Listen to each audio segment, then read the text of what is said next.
En février 2025, la Commission de l'Union africaine aura à sa tête un nouvel exécutif. En marge de l'élection de la CEA, un débat sur les grands enjeux et défis du continent a été organisé vendredi 13 décembre 2024 à Addis Abeba entre les trois candidats à la présidence de la Commission de l'Union africaine. Avec une économie estimée à 5,4% du PIB mondial, l'Afrique veut conquérir sa souveraineté économique pour impulser son développement.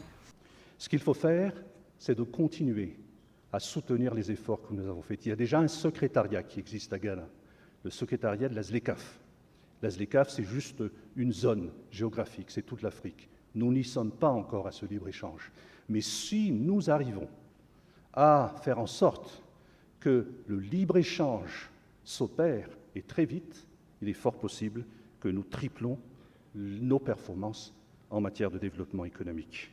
Dans un contexte géopolitique marqué par plusieurs crises qui freinent son développement économique, les candidats à la présidence de l'UA proposent des visions divergentes mais convergentes sur un point, la nécessité de transformer le modèle économique actuel en renforçant l'indépendance économique du continent. Je travaillerai à mobiliser et diversifier les sources de financement pour les programmes de l'Union et je m'attellerai à la tâche d'autonomiser financièrement l'Union africaine.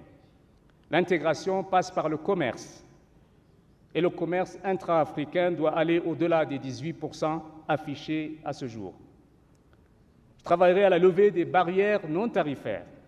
Selon les données de la Banque africaine de développement, la croissance du produit intérieur brut réel du continent devrait s'établir en moyenne à 3,8% en 2024 et 4,2% en 2025. Ces chiffres sont supérieurs aux moyennes mondiales estimées à 2,9% et 3,2% selon le rapport.